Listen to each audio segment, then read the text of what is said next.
Continue பண்ணிட்டோமா?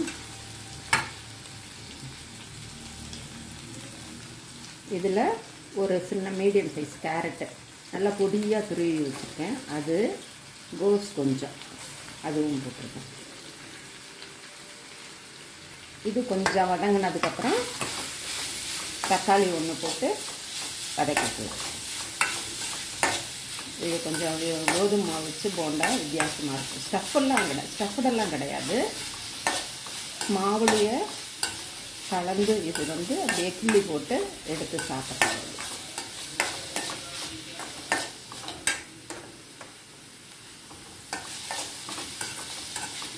காயெல்லாம் கலக்கிறதுனால நல்லா சத்தாக இருக்கும். இது பிள்ளைங்களுக்கும் விருப்பப்பட்டு சாப்பிடுவாங்க. இது கொஞ்சம் வதங்கிருச்சு. இப்போ இதில் ஒரு சின்ன சிவப்பு தக்காளி, இது பழுத்த தக்காளி இதில் போட்டாச்சு. இதுவும் கொஞ்சம் சூடேறி போகிற பாதி வதங்கினா போதும். ஏன்னா திரும்பவும் எண்ணெயில் டீப் ஃப்ரை பண்ணுறப்போ அப்போ ஒரு தடவை வந்துடும். இப்போ இதில் நமக்கு வேணுங்கிற பொடிங்க கொஞ்சம் இது மிளகாய் பொடி. ஏன்னா ஒரு பச்சை மிளகாய் போட்டிருக்கிறோம், அந்த காரம் பத்தாது. அதுக்காக காய்கறி மாவு எல்லாம் நிறைய சேர்க்கறதுனால ஒரு சின்ன ஸ்பூன், ஒரு ஸ்பூன் மிளகாய் பொடி அது போட்டிருக்கோம்.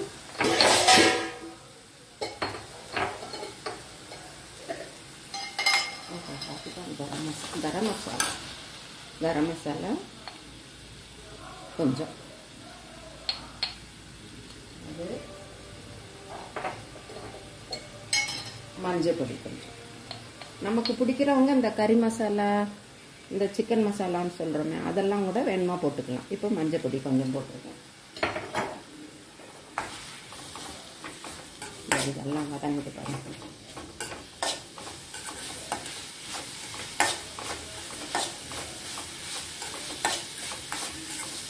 ஓரளவுக்கு வதங்கிடுச்சு. இதுவும் பச்சை வாசமும் மிளகாய் பொடியெல்லாம் போயிருக்கும். இப்போ இதில் கொத்தமல்லி, கருவேப்பிலை, புதினா எல்லாம் கழுவிட்டு பொடியாக அரிஞ்சு வச்சுருக்கேன். இப்போ இதையும் போட்டுக்கலாம். சின்னதுலையே இருக்குது. இதுக்கு கொஞ்சம் உப்பு, அந்த மாவுக்கு வேணுங்கிற அளவுக்கு உப்பும் இதில் போட்டுடலாம், அந்த மாவு கலக்கிறதுக்கு. அப்புறம் கொஞ்சம் போண்டா கரைச்சதுக்கப்புறம் பார்த்துக்கிட்டு வேணும்னா கூட சேர்த்துக்கலாம். வதங்கிடுச்சு.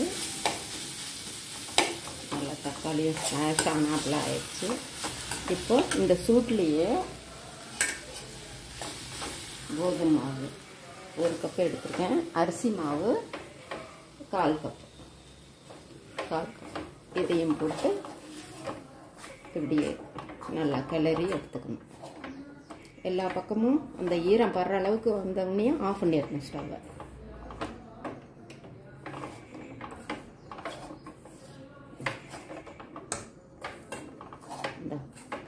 எல்லா பக்கமும் தண்ணி பட்டுருச்சு. இப்போ திரும்பவும் தண்ணி ஊற்றணும்.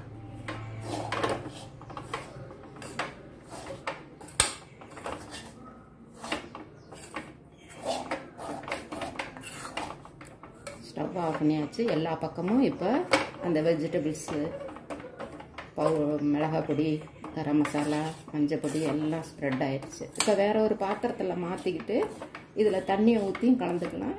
இது ஆறுனதுக்கு அப்புறமேலு இதுலேயும் கலந்துக்கலாம். இந்த தட்டில் கொட்டி ஆற வச்சேன்.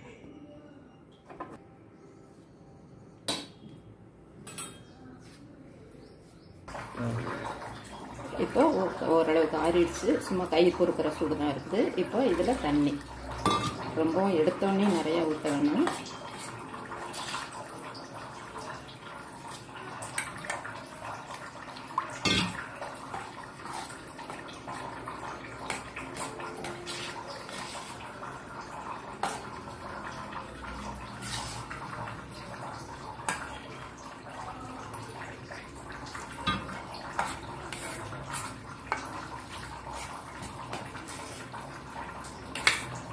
கொஞ்சம் மாவு லூஸாக இருக்கணும்.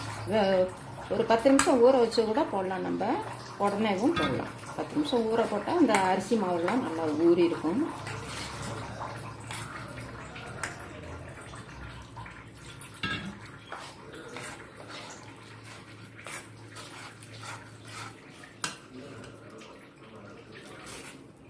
பேசினில் மாற்றணும். இப்போ இந்த சமயத்தில் உப்பு டேஸ்ட் பார்த்துக்கலாம்.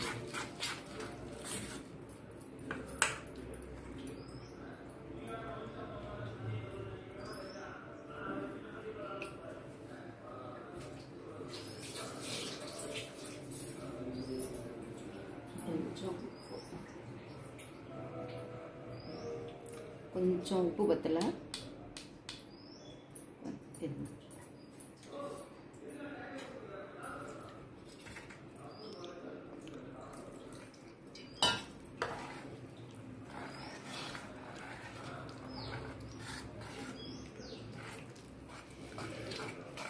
சொல்லு. எண்ணெய் காஞ்சிருச்சு. எண்ணெய் காஞ்சிருச்சு. இப்போ இந்த அளவுக்கு கொஞ்சம் இலக்கமாக பிசைஞ்சுக்கணும். நல்லா சிம்மில் மீடியத்தில் வச்சு நல்லா 2 பக்கமும் வேக விட்டு இந்த கொதி நல்லா அடங்கினோடனே எடுத்துட வேண்டியதுதான். இது சாஸ் தொட்டுக்கிட்டு சாப்பிட்லாம், தேங்காய் சட்னி தொட்டுக்கிட்டு சாப்பிட்லாம். ஈவினிங் ஸ்நாக்ஸ்க்கு ஈஸியாக செஞ்சிடலாம். இது வெஜிடபிள்ஸ் சேர்றதுனால பிள்ளைங்களுக்கு நல்லது, பெரியவங்களும் சாப்பிடும்.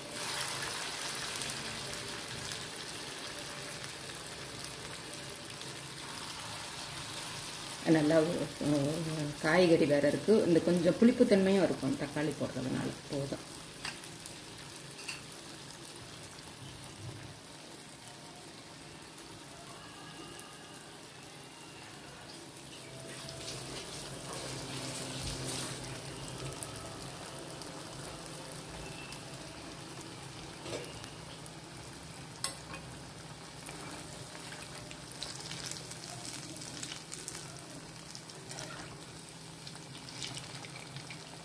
கொஞ்சம் வேகிறதுக்கு கொஞ்சம் போடுறப்ப கொதி நிலை வந்தோடனையும் அதுக்கப்புறமேல வேகிறப்ப கொஞ்சம் மீடியத்துலேயும் கொஞ்சம் கம்மியாக வச்சுக்கலாம். அவங்கவுங்க ஸ்டவ்வை பொறுத்து வேறு இருக்குது.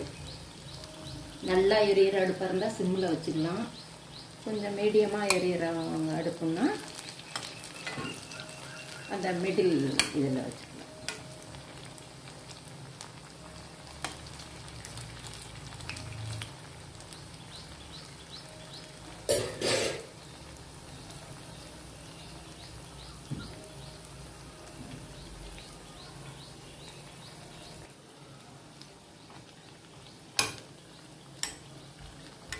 நல்லா கோல்டன் ப்ரௌன் வந்தவனையும் எடுத்து சாப்பிட வேண்டியதுதான்.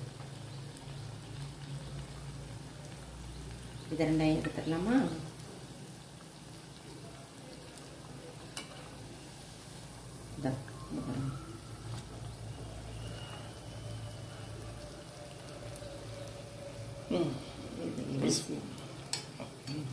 போதுமா? எடுத்துடலாமா? இதை நீங்களும் இது மாதிரி செஞ்சு பாருங்கள்.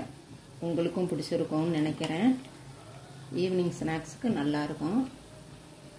நலம் தானா சேனலுக்கு சப்ஸ்கிரைப் பண்ணுங்கள், பெல் பட்டனை ப்ரெஸ் பண்ணுங்கள். வேறு ஒரு வீடியோவில் பார்க்கலாம். தேங்க்யூ. கண்டினியூ பண்ணட்டுமா? இதில் ஒரு சின்ன மீடியம் சைஸ் கேரட்டு நல்லா பொடியாக துருவி வச்சுருக்கேன். அது கோஸ் கொஞ்சம் அதுவும் போட்டிருக்கேன். இது கொஞ்சம் வதங்கினதுக்கப்புறம் தக்காளி 1 போட்டு வதக்கிக்கலாம். இது கொஞ்சம் கோதுமை மாவு வச்சு போண்டா வித்தியாசமாக இருக்கும். ஸ்டஃப்டெல்லாம் கிடையாது. மாவுலேயே கலந்து இது அப்படியே கிள்ளி போட்டு எடுத்து சாப்பிட்றது.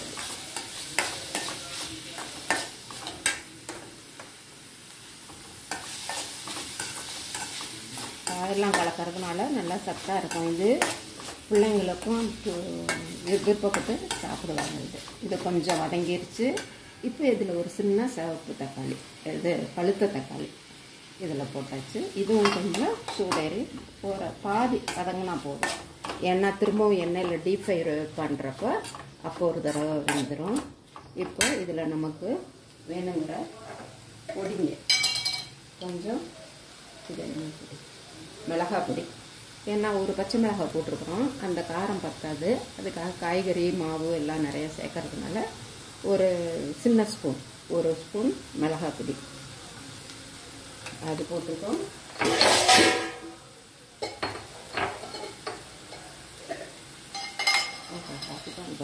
கரம் மசாலா கொஞ்சம்,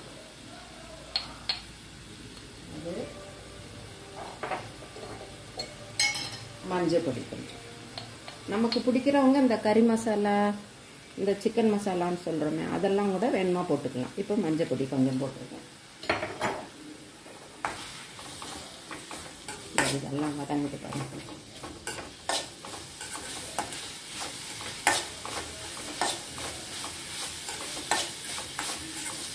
ஓரளவுக்கு வதங்கிடுச்சு. இதுவும் பச்சை வாசமும் மிளகாய் பொடியெல்லாம் போயிருக்கும்.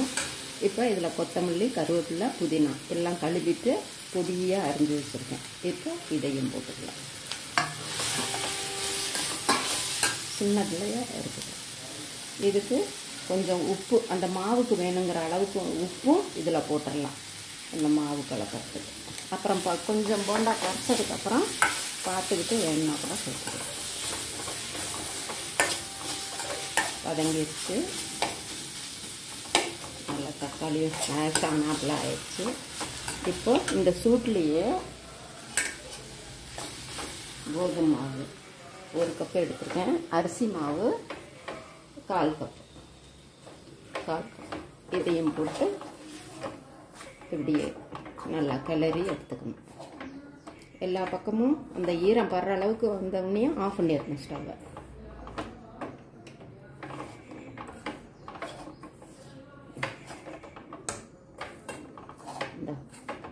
எல்லா பக்கமும் தண்ணி பட்டுருச்சு. இப்போ திரும்பவும் தண்ணி ஊற்றணும். ஆனால்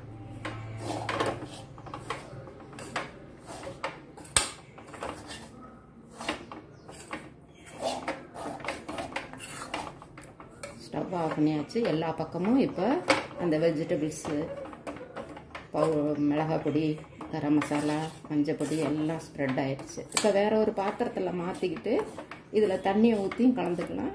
இது ஆறுனதுக்கப்புறமேலு இதுலேயும் கலந்துக்கலாம். இந்த தட்டில் ஊற்றி ஆற வச்சேன்.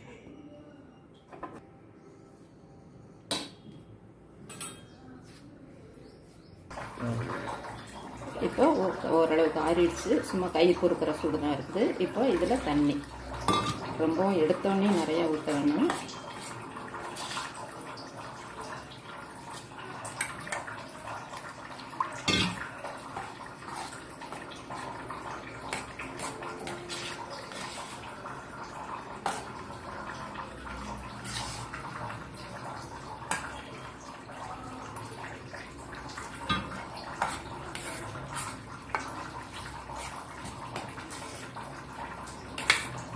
கொஞ்சம் மாவு லூஸாக இருக்கணும்.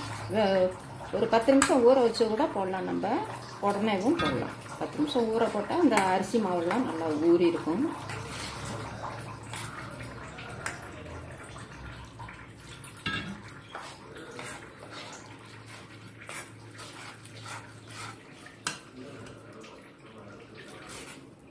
பேசினில் மாற்றிக்கணும். இப்போ இந்த சமயத்தில் உப்பு டேஸ்ட் பார்த்துக்கலாம்.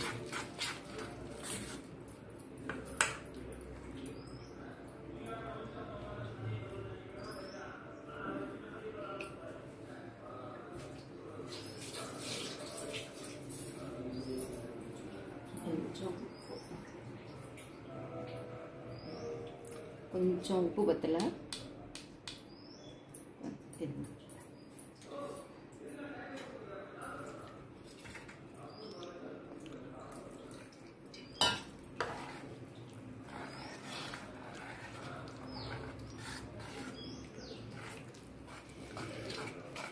சொல்லு.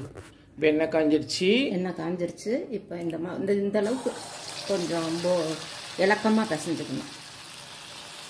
நல்லா சிம்மில் மீடியத்தில் வச்சு நல்லா 2 பக்கமும் வேக விட்டு இந்த கொதிநிலை அடங்கினோடனே எடுத்துட வேண்டியதுதான். இது சாஸ் தொட்டுக்கிட்டு சாப்பிட்லாம், தேங்காய் சட்னி தொட்டுக்கிட்டு சாப்பிட்லாம். ஈவினிங் ஸ்நாக்ஸ்க்கு ஈஸியாக செஞ்சிடலாம். இது வெஜிடபிள்ஸ் சேர்றதுனால பிள்ளைங்களுக்கு நல்லது, பெரியவங்களும் சாப்பிடும்.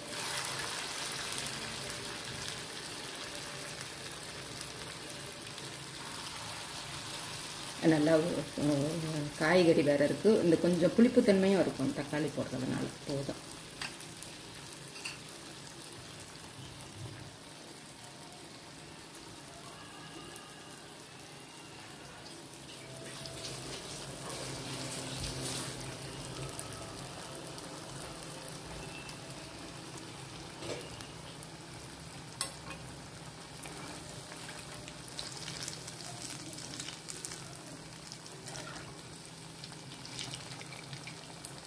கொஞ்சம் வேகிறதுக்கு கொஞ்சம் போடுறப்ப கொதிநிலை வந்தவொடனையும் அதுக்கப்புறமேல வேகிறப்ப கொஞ்சம் மீடியத்துலேயும் கொஞ்சம் கம்மியாக வச்சுக்கலாம். அவங்கவுங்க ஸ்டவ்வை பொறுத்து வேறு இருக்குது. நல்லா எரியிற அடுப்பாக இருந்தால் சிம்மில் வச்சுக்கலாம். கொஞ்சம் மீடியமாக எரியிறவங்க அடுப்புன்னா அந்த மிடில் இதில் வச்சுக்கலாம்.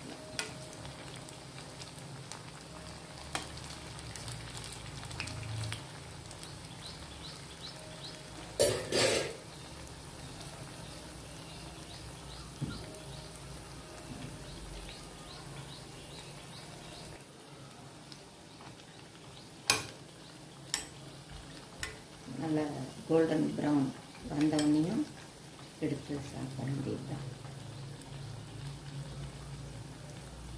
இது ரெண்டையும் எடுத்துடலாமா?